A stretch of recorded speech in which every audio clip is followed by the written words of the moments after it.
자신은 아무리 고생해도 자기 자녀만큼은 고생하지 않기를 원하는 것이 부모의 마음입니다. 하나님도 마찬가지입니다. 때로 하나님은 우리에게 어려움과 역경을 통과하게 하십니다. 그러나 하나님의 본심은 우리가 고생하는 것을 보는 것이 아닙니다. 예레미야 3장 33절을 보면 우리를 괴롭히거나 근심하게 하는 것은 그분이 본심이 아니다 라고 기록하고 있습니다. 하나님이 원하시는 것은 우리가 행복하고 형통하는 것입니다. 그래서 이스라엘 사람들이 가장 좋고 큰 인사가 바로 하나님께서 너희와 함께 하시기를 원하노라 하고, 그리고 그 인사에 화답하는 것은 하나님께서 당신에게 복 주시기를 원하나이다. 오늘 여러분에게 이렇게 서로 인사를 나누게 하려고 생각했는데 여러분은 좀 쑥스러워할까봐 제가 이 두 인사를 가지고 여러분을 축복하겠습니다. 여러분 그저 아멘 하고 대답만 해 주십시오. 여러분과 여러분이 가정에 하나님이 함께 계시고 하나님이 여러분과 여러분이 가정에 복 주시기를 원합니다. 아멘입니다. 믿음으로 고백하시기 바랍니다. 5월은 가정의 달입니다. 이러한 5월에는 우리 가정을 한번 돌아보고 예수님에 대한 믿음을 다시 한번 점검해보는 그런 한 달이 되었으면 합니다. 그런데 사실 목사로서 가정에 관한 설교를 하기가 의외로 쉽지 않습니다. 그만큼 오늘을 살고 있는 우리 가정에 상처가 많고 위기 속에 있기 때문입니다. 저희들이 다 잘 알다시피 5월 5일은 어린이날이고 오늘은 또 그런 의미에서 어린이 주일이라고 할 수 있습니다. 우리는 어린이날이나 어린이 주일을 지킬 때마다 입버릇처럼 하는 말이 있습니다. 어린이는 우리 미래요, 우리 내일이라고 말합니다. 그렇습니다. 미래를 짊어지고 나갈 어린이들에게 우리 희망이 있고 소망이 있습니다. 금방 읽은 하나님의 말씀 13절을 보면 누구든지 내 이름으로 이런 어린이 하나를 영접하면 나를 영접하는 것이다 라고 예수님이 선언하십니다. 그리고 16절을 보면 예수님께서는 어린이들을 껴안으시고 그들에게 손을 얹어서 축복하여 주셨다고 합니다. 예수님이 어린이를 얼마나 귀중히 여기시는가 하는 것을 알 수 있는 말씀입니다. 예수님은 아이들을 품에 안으시고 안수하며 축복하셨습니다. 이것이 우리 자녀들을 향한 주님의 뜻이고 그런 의미에서 우리 자녀들에게 가장 귀한 것은 하나님의 축복입니다. 세상에서 잘하고 성공하는 것보다 더 중요한 것은 자녀들이 하나님의 사랑을 받고 하늘의 축복을 경험하는 것인 줄 믿습니다. 13절을 함께 읽겠습니다. 13절 사람들이 어린이들을 예수께 데리고 와서 쓰다듬어 주시기를 바랐다. 그런데 제자들이 그들을 꾸짖었다. 사람들이 자기 아이들을 데리고 오는데 그 이유는 예수님께서 안수하며 기도해 주시기를 원했습니다. 우리는 어떻습니까? 자녀가 있는 분들은 자녀를 데리고 교회에 나오실 때 어떤 마음으로 오십니까? 정말로 주님이 그들을 만져주시기를 원하면서 교회에 데리고 오십니까? 또 그러한 마음으로 매일 자녀를 위해 기도하며 살고 있습니까? 여러분, 우리 자녀가 주님 손안에만 있으면 어디에 있든지 아무 문제가 없습니다. 내가 일일이 쫓아다니며 다 체크하고 돌볼 수가 없습니다. 그러나 주님이 손길이 함께 해주시니 걱정하지 않고 안심할 수가 있습니다. 그러므로 주님이 만져주시기를 바라면서 자녀의 영적 성장을 위해 교회에 데리고 나오고 늘 주님 앞에 머물도록 도와야 하겠습니다. 그렇기 때문에 우리는 아이들이 주님 앞에 나올 때 처음부터 정성을 다해서 나오는 법을 가르쳐야 합니다. 그래서 어릴 때부터 그것이 몸에 배게 해주면 나중에 커서도 주님의 손길을 떠나지 않게 됩니다. 그런데 제자들은 이 부모들에게 어떻게 반응합니까? 13절 후반부에 보면 제자들이 그들을 꾸짖었다고 말하고 있습니다. 예수님은 이미 9장 37절에서 누구든지 내 이름으로 이런 어린이들 가운데 하나를 영접하면 그는 나를 영접하는 것이요 라고 분명히 말씀하셨습니다. 제자들이 이 말씀을 들은 것이 불과 얼마 되지 않았습니다. 그런데 며칠이 안 되어 그들은 그 교훈을 완전히 잊어버렸습니다. 사람들이 어린아이들을 예수께 데리고 오자 제자들은 평소에 아이들을 무시하던 그 버릇대로 말하고 행동한 것입니다. 물론 그들도 다 이유가 있었을 겁니다. 나름대로 예수님이 피곤하신데 어린이들로 인해 더 피곤하게 되실까 봐 염려해서 막았을 것이 분명합니다. 그러나 동시에 하찮은 아이들이 귀찮게 구니까 막은 것도 사실입니다. 우리도 이 제자들처럼 예수님께 나와서 은혜 받는 일에 어린아이들을 차별하는 경향이 혹시 없는지 돌아봐야 하겠습니다. 그리고 또 우리가 교회는 아무래도 어른들을 중심으로 사역이 진행되는 것이 대부분입니다. 그래서 아이들이 은혜를 받게 해야 한다고 해서 어른과 똑같은 방법으로 해서는 안 됩니다. 그들에게 맞는 방법으로 해줘야 합니다. 이것을 눈높이 교육이라고도 하는데 예수님이야말로 이 눈높이 교육을 보여주신 분이십니다. 하도 우리가 하나님 말씀을 못 알아들으니까 직접 인간으로 오셔서 인간의 방식대로 복음을 전하셨습니다. 우리가 알아듣는 방식대로 말씀을 전해주셨습니다. 우리도 자녀들에게 그렇게 하는 것이 눈높이 교육입니다. 그리고 어린아이들뿐만 아니라 우리 가운데 믿음이 연약한 지체들이 있습니다. 그들이 주님께 나오는 것을 교회에 오래 다니는 우리가 방해해서도 안 되고 나의 잘못된 모습 때문에 믿음이 연약한 지체가 주님께 나오는 것을 막고 있지는 않는지 우리는 항상 돌아봐야 될 줄로 믿습니다. 정말 전도는 하지 못할지언정 도와주지는 못할지언정 오히려 방해하는 것은 큰 잘못이다 하는 겁니다. 어린이들이 못 오게 제자들이 막으니까 예수님이 어떤 반응을 보이십니까? 14절 말씀입니다. 함께 읽겠습니다. 14절 함께 읽겠습니다. 그러나 예수께서는 이것을 보시고 노하셔서 제자들에게 말씀하셨다. 어린이들이 내게 오는 것을 허락하고 막지 말아라. 하나님 나라는 이런 사람들이 것이다.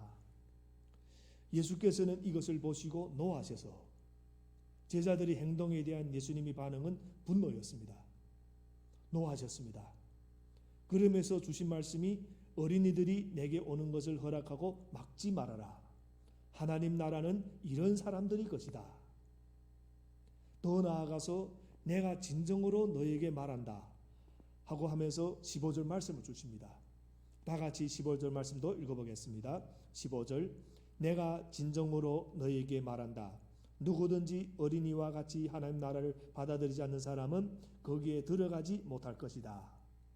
누구든지 어린이와 같이 하나님 나라를 받아들이지 않는 사람은 그러면 어린이와 같이라는 이 말은 무슨 뜻입니까? 우리가 이 말을 이해하기 위해서는 먼저 어린 나이가 어떤 존재인가를 살펴봐야 합니다.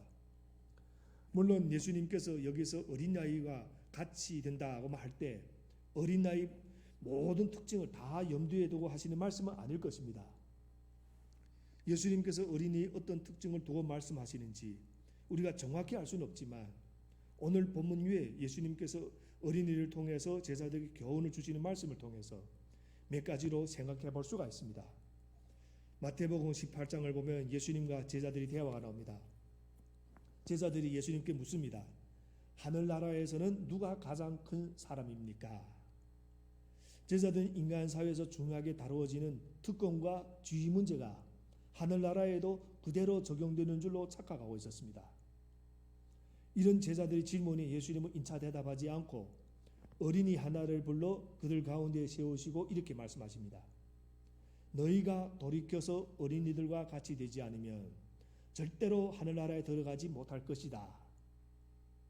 큰 자가 되고자 하고 높임을 받고자 하고 대접을 받고자 하는 세상적인 욕심에서 완전히 돌이키지 않으면 그래야 어린이같이 되지 않으면 하늘나라에 들어갈 수 없다는 충격적인 말씀을 주신 것입니다.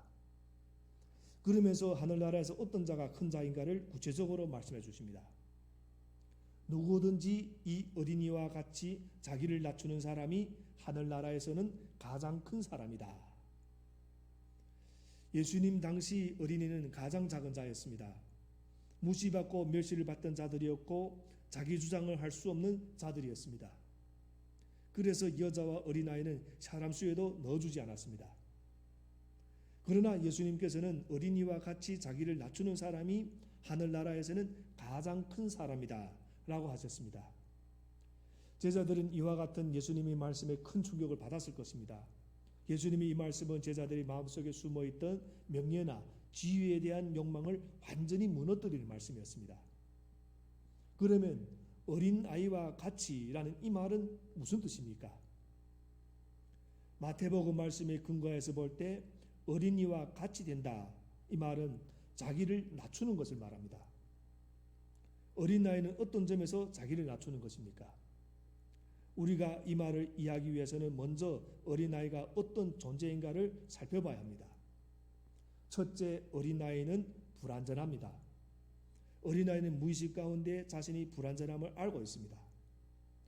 그래서 대부분의 어린이들은 어른들의 이견과 교훈을 잘 받아들입니다. 물론 잘 안 받아들이는 아이도 가끔은 있습니다. 그리고 둘째, 어린이는 단순합니다. 어린이에게서 우리는 단순한 요소들을 많이 발견합니다. 모든 것이 서툴고 부족하지만 어린이들에게는 복잡한 것이 없습니다.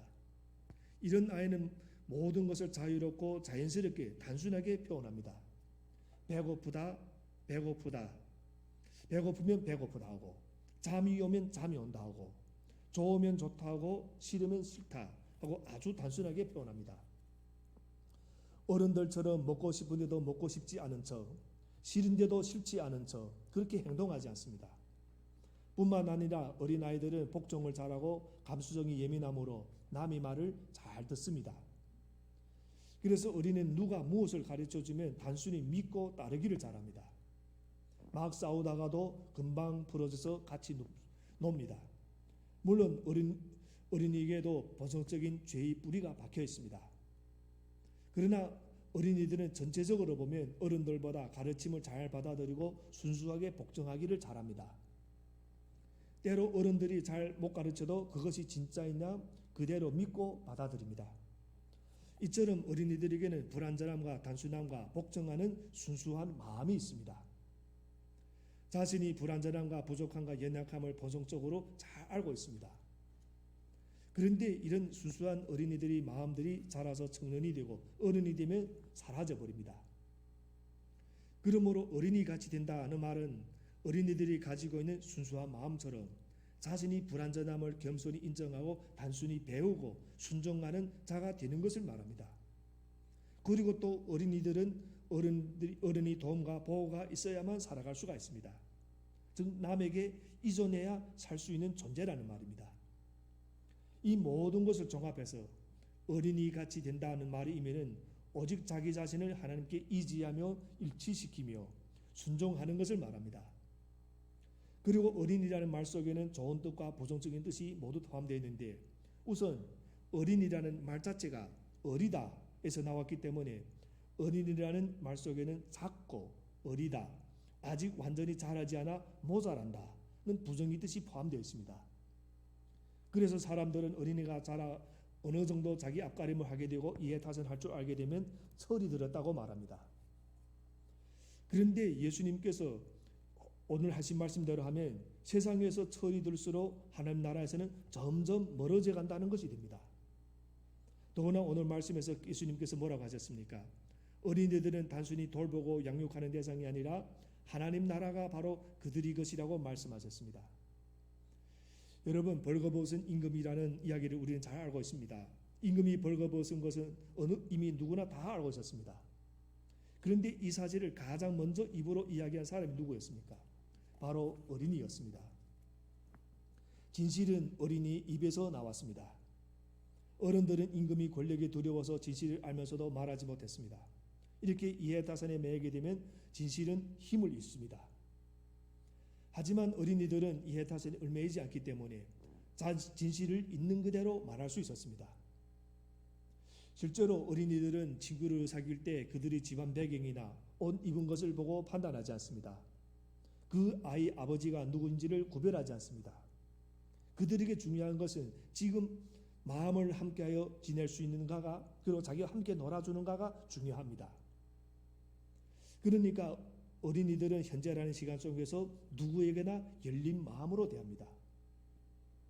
예수께서 어린이를 귀하게 여기신 이유가 바로 이런 모습 때문이지 않겠습니까? 사람과 세상을 대하는 순수하고 열린 마음, 현재에 충실하면서 미래를 향해 열려있는 마음, 특히 하나님께서도 우리 인간과 세상을 향해 먼저 찾아오셨습니다. 또 아브라함과 이삭과 야곱을 비롯한 하나님의 사람들도 모두 허물과 죄가 없지는 않았지만 그런 중에도 앞날을 향해 열려있고 순종하는 사람들이었습니다. 사실 어린이의 특징을 순수한 마음만 가지고 이야기하면 대부분의 어른들은 이미 세상 물적에 휩쓸려서 순수함을 찾기 어렵게 되었기 때문에 정말 하나님 나라에 들어가기가 어렵습니다. 하지만 현재에 충실하면서 미래를 향해 열려있는 마음을 가지고 이야기하면 우리 아무리 어른들이라고 하더라도 얼마든지 하나님 나라에 들어갈 수가 있습니다. 성경에 나오는 현재에 충실하면서 미래를 향해 열려있는 마음을 가진 한 인물을 소개하고 오늘 말씀을 정리하겠습니다. 여러분 알다시피 구약 성경의 사사기와 사무엘 사이에 룻기라는 책이 있습니다.